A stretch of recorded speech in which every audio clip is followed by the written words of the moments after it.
Welcome to the Zandbergen Report, where wealth strategies and investment wisdom collide, featuring your distinguished host and certified financial planner, Bart Zandbergen. Welcome to the Zandbergen Report, a showcase for wealth strategies and investment wisdom. That's for our evolving world. What happened to me? First one of the decade, and I messed it up? It's cold in here. Your brain's a little frozen today. Whoa. Here. Lack of sleep. New year. New year. All right. Hello, everybody. Paul, welcome. Welcome. This is not just a new year. This is a new decade. For those listening live, we're doing this on January 7th of 2020. This is the year of perfect vision, 2020, when all things are going to become clear. But I'm bummed. Right? How many times have you said that, Paul? Yeah. A lot today. Well, welcome everybody to the first show of the year. As Paul said, we're super excited to be here. Hope everyone had a great holiday season and a great start to the new year. And to help kick us off, we are going to talk about something very important. We are not talking about New Year's resolutions. I want to make that perfectly clear. But we are talking about goals and goal setting. What do you think about that? I love that idea. Paul, have you set your goals for this year? I hate setting goals because I never do any of them. I get myself excited and then I give up. That's the problem. I don't mind the idea of planning and setting goals. It's the seeing them through. Yeah. Past the first month. Right. Oh, Paul. That answers so much, Paul. Really, isn't it? Yeah. So I can't be the only one out there. See, people are nodding. They're listening right now and nodding. I'd love to get a tweet of someone that actually says, no, Paul, that's not the way to do it. Well, it's my favorite when you go into the gym, and it is packed. You cannot. I went to yoga, literally, and then there was not a spot in the room, and literally this is a few minutes before the class even started, and typically there's room and for a few minutes after for people to come in, and there's usually always maybe one or two spots you can make room for. No, we're packed. No more people even allowed. Now I know that's going to be pretty consistent for another month and a half, and then by March we're good. The normal people. Yeah, exactly. It all drops off. Anyway. So this is just going to be a really super open conversation. I think Letitia and I are going to kind of share different things that we do and how we do it. Paul, have you? I'm going to start with you. However, have you ever done yearly goals? Not resolutions like I'm going to lose 5 pounds, but resolutions I've tried. No, I honestly and truly, my father was always one of those who believed in this idea that when the new year starts, okay, let's look forward. The problem was he was always looking back, too. He was always, so what didn't work and everything. And it just became this kind of negative thing. And I'm like, oh, geez, yeah. So it kind of got me turned off of the idea a little bit here. So there's a part of looking back that I wanted to bring up today that I think is very important because in looking back, this is something that I do every year, is I look back to say, okay, how did I do? Not that I'm OCD or super about any of that stuff. Are you challenging that idea? Okay. All right. But I'll go through and say, hey, what percentage of my goals did I meet this year? And, I'm usually in the 75 to 85% range because we'll talk about goal setting and how important it is to have goals that are lofty yet also achievable. I think that's very important. But another important part of looking back, it's more than just goals. It's a bit of a reflection to say, hey, of the things that I've done, of what I've achieved, whether it was a goal or not, what am I grateful for? And I think that's, again, a little bit more out of the goal range, but it's a very great year-end, beginning of the year thing to say, what am I grateful for and what can I do to make the most of that? But we're also trained today in today's positive, feel-good society to never think of anything negative. And that means don't look back and don't focus on the negatives, move on, all that. And I think we do ourselves a disservice, I think I have through the years, by not spending some time and really looking at what didn't work as well as what I want to work.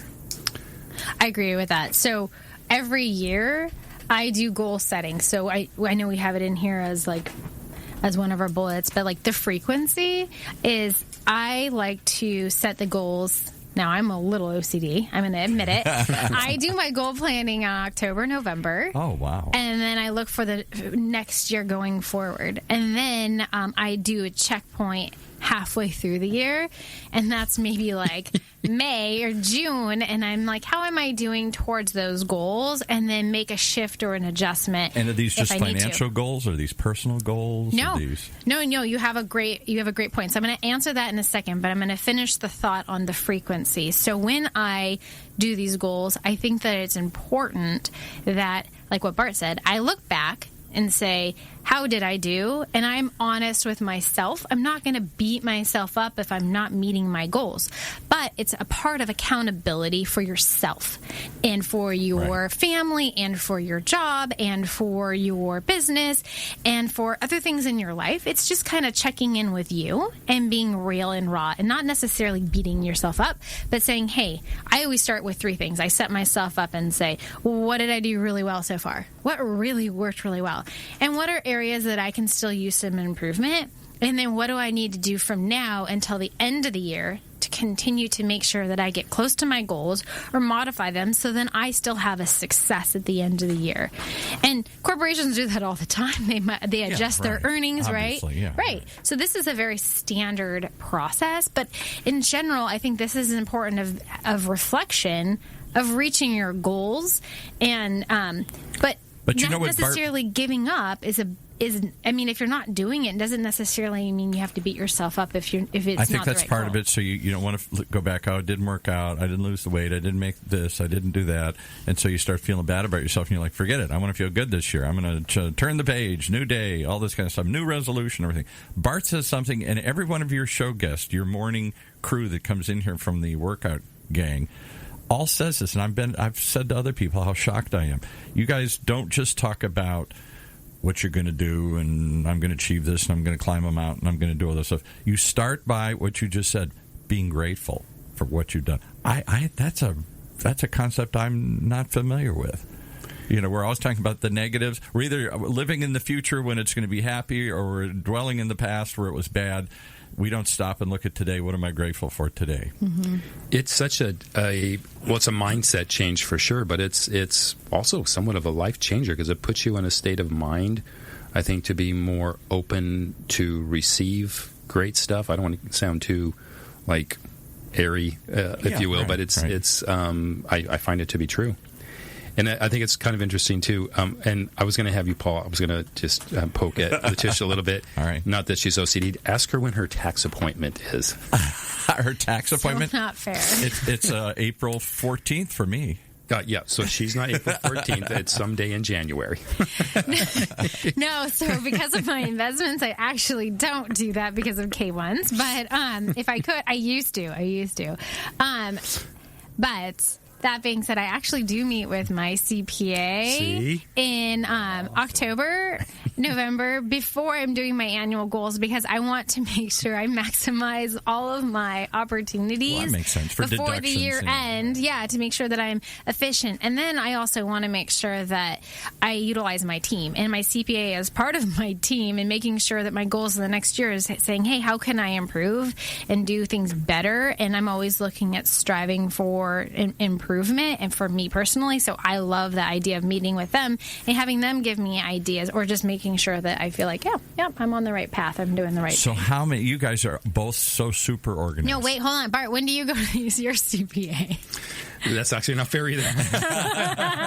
Yeah, see. Yeah. You call me out. Hold on. But I like I said, I go the year it's currently going on and the year before to prepare for the following year. So when do you go? So I have planning meetings with my CPA prior to tax filing. But for that current year?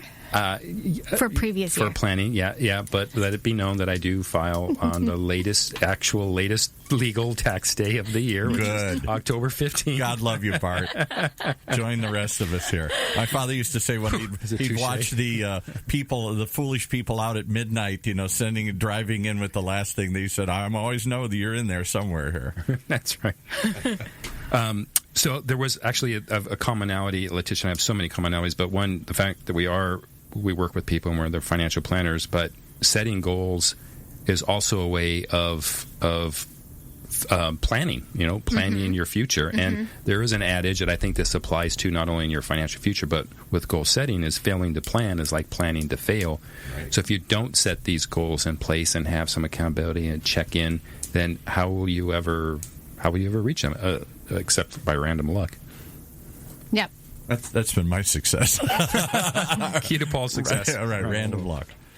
Yeah, but I also think, like, if you look at goal setting in general, like, goal setting could trigger behavior. So, for example, goal setting should motivate you. And if you're being true to yourself and you're trying to figure out, hey, what's important to me? Where do I see myself in the future? Where do I want to be? And I always love to say, the end of the day, if my goal is to be here, that's up in the air, I have my hands in the air, and then I'm down here at the bottom of the tree, I need to figure out what do I need to do to get from where I'm at now to where I want to be. And so sometimes along the journey, I might not go straight up the tree. I might go down a branch and through another branch and go to the completely other side and end up at a totally different tree altogether. But at the end of the day, what you're still doing is you have growth. And you're moving yourself forward towards a goal. And at the end of the day, your goals sometimes change, like I said before, but you're still moving yourself forward instead of staying stagnant. You pivot. Exactly. So I wanted to kind of add to that. Like, for example, if you wanted to buy a car, right? Mm-hmm. And it could be something as simple as a savings plan. And we help clients do this when you're doing planning all together, saying, hey, great, I want to buy a new car for $50,000. But if you plan it ahead of time, you can say, I want to have $10,000 down. $40,000 I want to get in a loan over a period of time. I think I can save $10,000. So you have then you take this big goal you want to get at the end of the year, and then you break it down. So you have time to do some research on the kind of car you want. You have time to do research on what kind of loans are going to be the best for you and your family or you and your company. And then you can figure out, okay, great. How am I going to get that $10,000? So then you look at the $10,000 by December and break it down into a monthly increment, and that's $833 a month. But then you can look at your budget and say, okay, where can I carve out $833 a month so I have the $10,000 by the end of the year to buy my new car? And everything that we do, it's making big goals achievable by bite sizes. And so something you can do on a daily basis is maybe make a slight modification to your normal expenses to be able to reach your end goals by just a slight modification. So we talked about this, Paul, if you remember, I had Bill Wooditch, my old gym buddy that wrote the book and is a public speaker. Oh, yeah, right. And we were talking about goals, and we both subscribe to the same comment or phrase that I use with my kids all the time. You get something that seems overwhelming and unachievable. Yeah. And in a goal standpoint, we call it a big, audacious goal or a bag, right? Mm-hmm. Big, audacious goal. Right. So the comment is, how do you eat an elephant? One bite at a time. So it's kind of the same thing. Once you can set up what your bites are, it makes even those big goals more achievable. So here's the question, though, that you got to answer in the last 10 minutes. All of this makes so much sense. Come on. We all know that. There isn't anybody out there that's going to challenge anything you said. And yet, without people like you pushing us, the normal human beings don't seem to sustain their goals or their plans very long. Am I wrong at that? Are most people very good at planning and I'm the only one that's not? No, for me, it's kind of an addiction. So, like, goals sustain momentum, right? And you start seeing your progress on some of them once you're doing that, and then you're like, oh, I like this, and you keep on working at it. Like Bart, like you right now are doing a challenge for yourself for 60 days in eating healthy and working out differently. But what you see is the small changes from day to day. It gets exciting. You're like, okay, I like this. I can do this. I can continue. And you're building a new process for yourself. So do you need to have some reinforcement then along the way? Because otherwise it just seems like you're striving for something and you're not seeing it happen. I think that's weight when you loss or money or whatever. If you bring it down to bite sizes, I think that's when you have your wins, because you can see something attainable versus, oh, I want $1 million, and then not knowing how to get there. Yeah, and I think it's different for everybody. For some people, having accountability. So what Letitia's referring to, we have a little group at the gym. A lot of the guys you've met already, Paul, that have been in here, there's actually 14 of us, and we've set some body fat loss goals. And so we are... As if he needs to lose any more body fat. Oh, you chunky monkey. I think I can donate some of mine. So we are accountable to each other. Otherwise, we're going to be embarrassed with each other if we don't do what we're. But I guess that's what I'm getting at. Without accountability, a goal is just a dream, and dreams often they can come true, but they often don't. So I think this is one way to avoid it just being a dream. And I know this was further down in our talk, but. Like when I set up mine, so I'm just using myself personally now, I set up different categories. I do like a category for business, for friends and family, for health and wellness, financial, spirituality, personal/travel. So those are all different categories. And then I set up 1, 3, 5, and 10 years. So every year I have, it's a rolling 1 year, 3 year, 5 year, 10 year. So if it's just a dream, then after 1 year, if you only have 1 year goals, this dream, it just kind of goes away. Right. But if that 1 year goal feeds into the 3, which feeds into the 5, which feeds into the 10, you're constantly monitoring. Right. And then I take it, again, I am so not OCD, but what I do is I have these, I type them up, of course, every year. I go to Kinko's and I laminate them. I don't even know if you know this. I didn't know you laminated it. Yeah. And so they're in the shower. So, oh my goodness! So you look at them. I mean, you force. I look at mine daily, morning and afternoon. Yeah. So every day, and of course I have them on my phone now. So it's I started before there were cell phones. I was doing this. Yeah. I just kept doing it. And I think that's important. Is like what you also said is you remind yourself daily. Yeah. You remind yourself daily of what these goals are, and I think. Really, Paul, the difference is it's not necessarily a dream if you're taking small steps daily and you're reminding yourself daily that this is what you're going towards and you're taking action. You're not just, I'd like to do this somehow, but you're actually have done the research. You have to figure out what you want to do, and you're taking action and you're continuing with your action going forward. So I'm curious. You work with very successful people, a lot of very successful people. Yeah. Is this... as they used to say, one of the habits of highly successful people that book? Absolutely. Or are there highly successful people that you have to push? All of the above. Okay. More on it's more common. Just like, the guys that are with me at the gym at 4 or 5 in the morning, right. Those tend to be more successful guys. Those same guys, a lot have been here on the show, do exactly what we're talking about. And let's just say what Bart said in the beginning. He breaks down his goals. For example, sometimes we have our own expertise. So we work with sometimes executives, and they are amazing in their world of what they're doing and in their role as a CEO. But maybe on a personal level, they just don't have any more energy left or on a financial basis to get their goals. So then they rely on us to be able to help them be their quarterback, to be able to make these goals reality to them and saying, okay, how do we get you their bite sizes? And then we help them along the way to do that. And like what Bart's saying, a goal could be as simply as, I want to retire, and I want to retire at age 65, and is my money going to last until age 90? And is my spouse going to be able to maintain until they live until 90? And then is our heirs getting anything? Those are all goals. And we break them down and we get them there. And that's our job. Our heavy lifting, what we do for our clients, is that we help them get there and we help them design that path along the way. And we check in all the time. I have never written down a goal in my life. I'm sorry to say. That's terrible. I admit it. Am anybody out there? Come on, nod. Give me some support here. I've had goals. I've thought about them. But I hear what you're saying, and I hear people say that over time. You not only write them down, there's something when you're committing to it, when you write it down, and then put it in front of you. Oh, my God, that'd be horrible. I have to look at it every day. Well, it depends. Like, for me, it motivates me. It encourages me. I don't know. What about you, Bart? For sure. And I'd read once, and somehow it stuck with me, that there is basically scientific proof. There has been tests that once you put pen to paper and write something down, you have an exponentially higher chance of getting something accomplished. And then add on top of that to look at it regularly. So once you've written it down and now you're looking at it, you've just increased your odds by 90%. Wow. Something as simple as that. All right, well, there's a takeaway from today. Don't just have a goal, write it down. So how many goals do you look at on a daily basis? Because you got 1 year, 3 year, 5 year, personal, spiritual. You must have spent 4 hours looking at your goals every day here. No, it takes just a few minutes, and depending on how long my shower is that day, maybe it's just the 1 year, and some days I'll make it through to the 10. Yeah.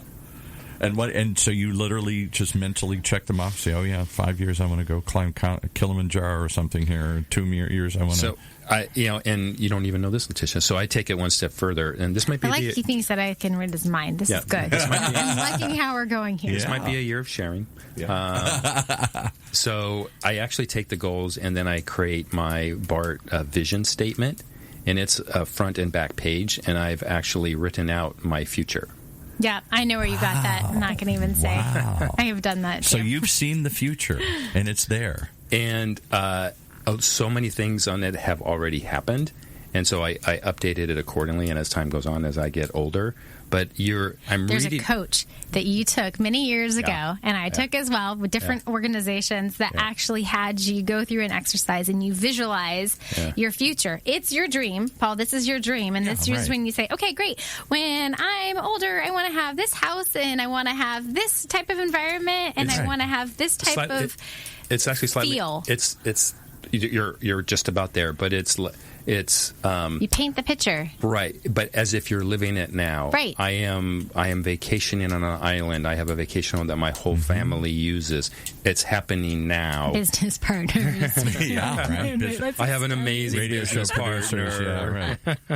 But I agree. So I've done that same exercise, and they say that let's go. Like I've done also multiple steps of that, like a vision board or vision, and then you're creating this vision of what you want it to be, and you're mentally picturing it, and then you also that's reinforcing yourself and of what your goals are. But Paul, everyone's slightly different of what their goals are. But I think my big takeaway is, for me personally, it's somewhere that I can hold myself accountable. It's something that I can take myself to the next step of where I want to continue growing and striving to. I don't like to be stagnant. Bart, what is my number one pet peeve? Wasting time. Wasting time. So goal setting makes me feel good. Wasting time is a big pet peeve for you. Oh, you have no idea. You don't just sit in the car line waiting to go through the drive-through or something here. If she walks in my office, I'm not ready to have a conversation with her, and I walk her out. wait. She's like, I can't waste time. I come back. I'm like, let me know when you're ready. Wow. So I'm thinking that one of Paul's primary goals is how many days he's going to wear long pants. Yeah, that's it. And a hat. That's it. I live that every day. I look at it every day here. Is it help to have lots of goals or little goals? Some people have said just have one or two, and some people say no, have 1,002. I think it really depends on what motivates you and where you are. Like what Bart said, like if you're in business, you can have business goals and things that you want to achieve. If you have relationship goals, then you strive for that. It just really depends on where you want to go. We have a show host. I won't call him out and embarrass him here, but he told me, like all of you guys here, have been very successful in life. And he said once a year, he and his wife go into to retreat somewhere, and whatever, just not a retreat, just escape somewhere. And don't just sit around at the pool or whatever, and say, "Oh, honey, what a great year!" Pop some champagne. They actually get like a little conference room wherever they are one day, and they sit there like two business people, and they sit there and say, "All right, what did you like about me this year? What didn't you like about me this year? What could I do better to be a husband? What could I do better?" I said, "Oh my God, you guys are freaks." Whoa. I've never heard of anybody doing that.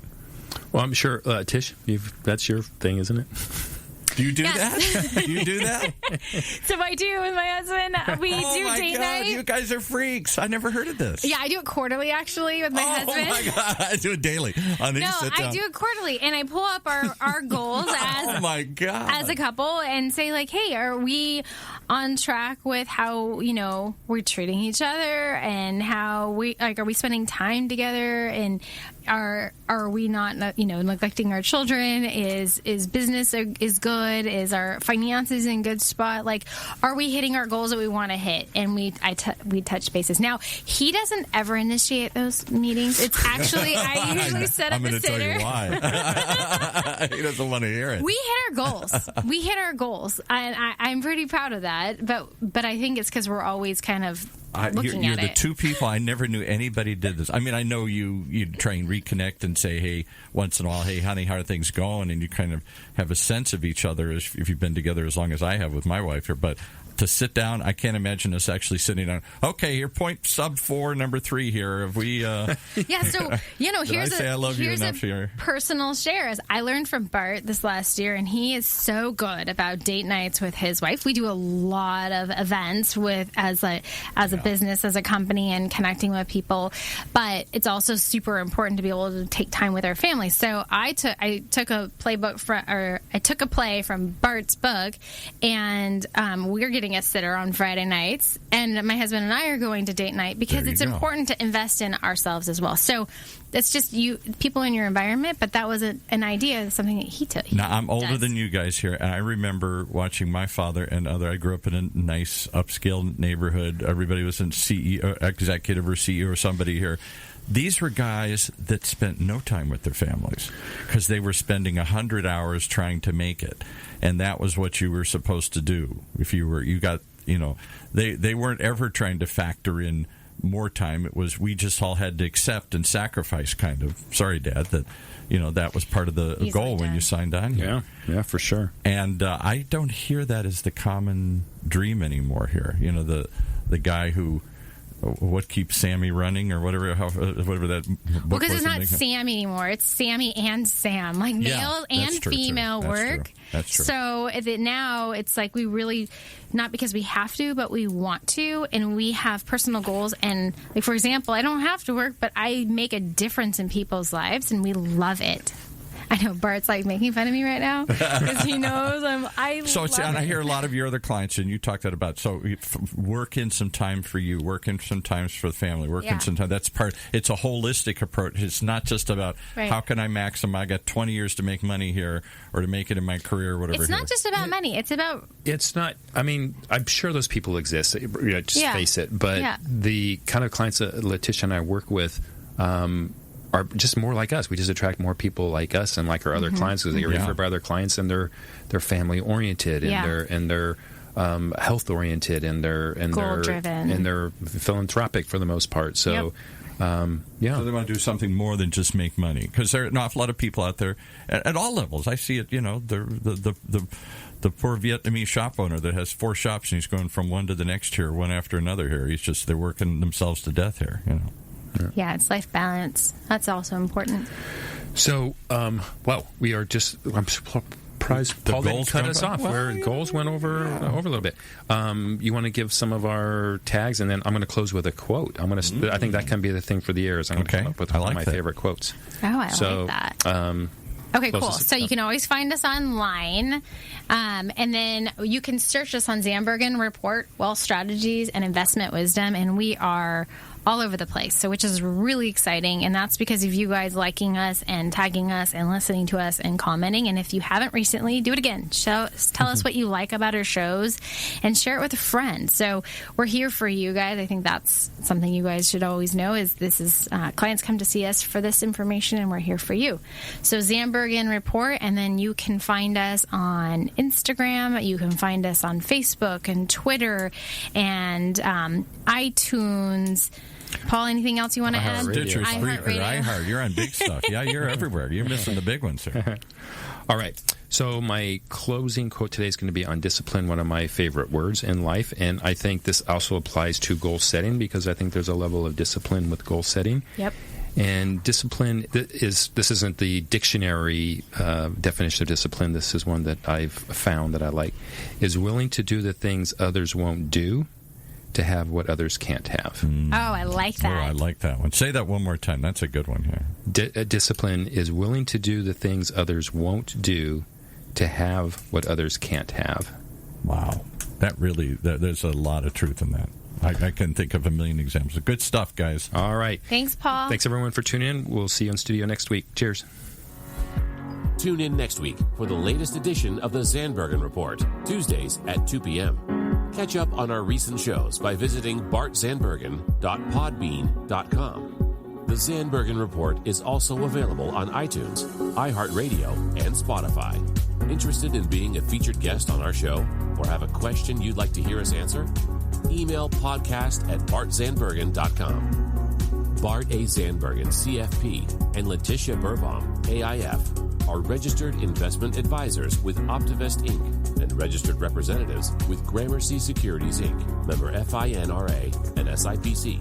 Investment advisory services are offered by Optivest Inc. under SEC registration.